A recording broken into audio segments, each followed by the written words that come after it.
시진핑 주석이 공동부유 카드를 꺼내들면서 모두가 차별 없는 교육, 이걸 해야 된다 그러면서 이 사교육 근절을 대대적으로 외치는 교육시장 개혁을 단행했습니다만은 그 결과는 참담하게 나타나고 있는 것으로 보입니다. 돈키호테가 된 시진핑의 막무가내 교육 정책을 Y타임스가 파헤쳐봤습니다. 지금 시작합니다.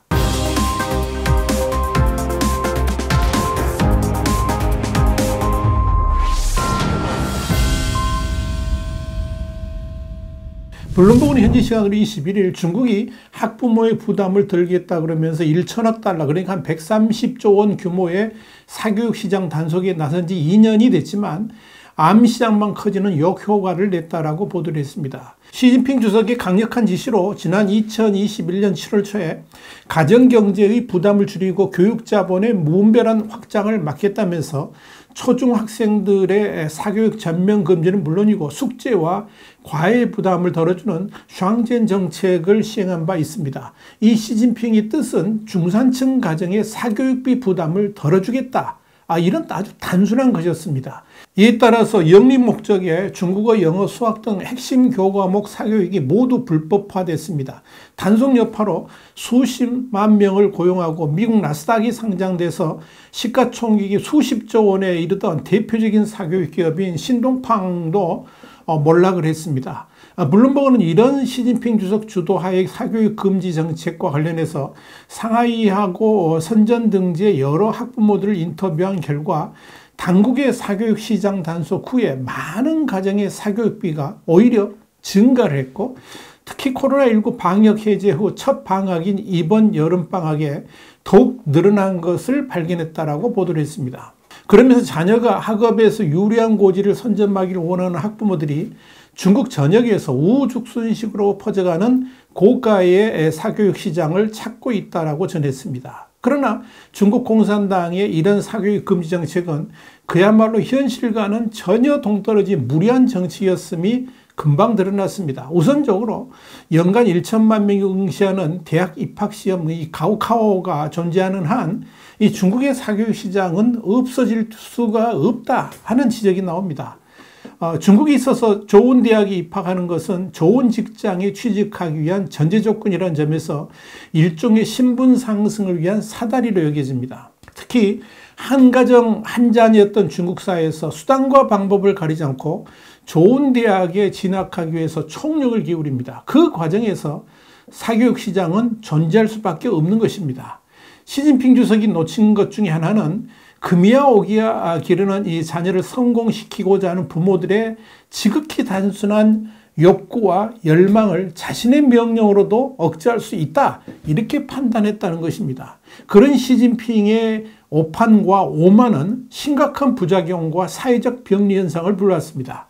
실제로 블룸버그 기자가 최근 주말에 상하이 장안구의 한 상업 건물에서 목격한 바에 따르면 사고력 혹은 문학, 언어학 등 이런 간판을 내건 채 실상은 수학과 중국, 그러니까 국어 과목 같은 이런 방과 후 교습이 진행되고 있었습니다. 이들 교습의 해당 수업료는 300에서 500위안 정도였습니다. 특히 이전까지는 대형 학원에서 대규모 강의를 펼쳤던 많은 강사들이 단속을 피하고자 강의 규모를 대폭 줄이고 많은 경우에 1:1 강의를 하면서 교습비는 대략 대폭 올랐습니다. 이른바 비밀리에 교습을 하다 보니까 수강료도 덩달아 오른 겁니다. 상하이의 세라 왕씨는 5학년 외동딸이 이제 물리 등 어려운 과목도 학원 교습을 받아야 해서 이전보다 사교육비가 50% 이상 증가했다고 말했습니다. 시진핑의 사교육 억제 정책이 중산층의 사교육비를 줄여주기는커녕 되려 대폭 올리는 기현상을 가져온 것입니다. 세라 왕씨는 우리의 부담은 전혀 줄어들지 않았다 그러면서 좋은 학교에 입학하려는 경쟁을 수천 병력과 말들이 외나무 다리를 건너려고 몰려드는 것과 같다, 이렇게 비유를 했습니다.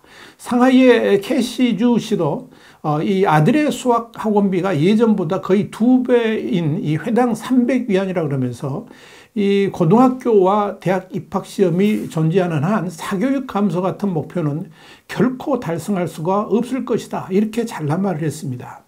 베이징의 한 교육 전문가도 중국 중산층에게 팽배한 자녀 교육열은 사교육 시장이 존재할 수밖에 없음을 보여준다 그랬습니다. 그러면서 지난 20에 30년간을 공장이나 들판에서 살아왔던 그 삶을 벗어나기 위해서 살아왔던 많은 가족이 경쟁에서 탈락할 경우 느낄 두려움을 상상해보라, 이렇게 꼬집었습니다. 문제는 이뿐 아닙니다. 과거에는 대형 학원들이 있고 그들 학원들이 대대적으로 광고를 했기 때문에 좋은 교사를 골라서 수강할 수가 있었지만 지하로 스며든 사교육은 그런 선택도 전혀 할 수 없는 환경으로 바꿔버렸습니다.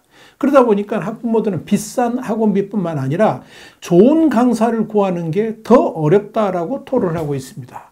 공개된 정보가 없다 보니까 당연한 결과일 것입니다. 물론 당국도 나름대로의 대책을 세우고 있습니다. 가격이 저렴한 일부 대규모 온라인 강의가 그것입니다. 그러나 학부모들은 이런 유형의 강의가 자녀에게 적절한 교육을 제공할 수 없다라고 생각하고 있습니다.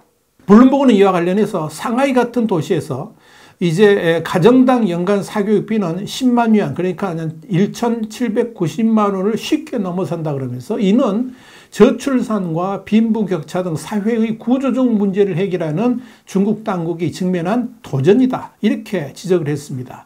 블룸버그는 또 경기 둔화 속에서 늘어나는 자녀 양육비, 치솟는 집값에 중국 젊은이들이 갈수록 결혼과 출산을 기피하고 있다라고 분석된다. 그러면서 이 가난한 가정은 사교육을 감당할 수 없고 이는 잠재적으로 자녀가 학교에서 불리하게 만들어 결국은 직업에도 영향을 미치게 한다라고 설명을 했습니다.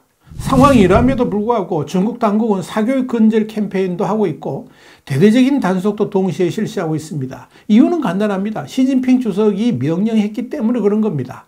지난 3월 중국 국무원은 기존 정책을 유지한다는 고시를 발표하는 등 이 사교육 금지 정책을 계속 밀어붙인다는 입장입니다.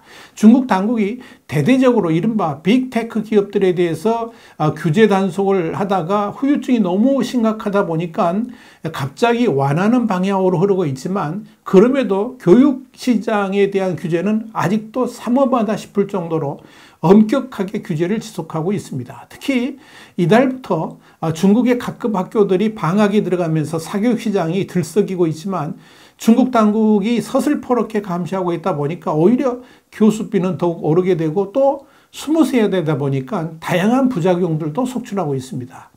중국 공산당 기관지인 인민일보 보도에 따르면 중국 동부 안후이성의 주도인 허페이에서는 지난 6월 28일 지방당국에 77곳의 교육기관을 급습했다라고 보도를 했습니다. 보고서에 따르면 규정을 위반한 교육기관 중 상당수가 호텔과 아파트 건물에서 교육 상담 등의 간판을 걸고 교과 과정 과외를 하고 있었다고 합니다. 이들뿐만 아니라 공립학교 교사가 밤에 몰래 과외 교습을 하는 행위 또한 엄격하게 단속 중입니다. 그러나 교사 월급만으로는 생활 자체가 불가능하다 보니까 학교 교사들의 과외 역시 끊이지 않고 있는 것이 중국의 현실입니다. 이는 단속으로 해결될 일이 아니라는 것을 말해주는 겁니다.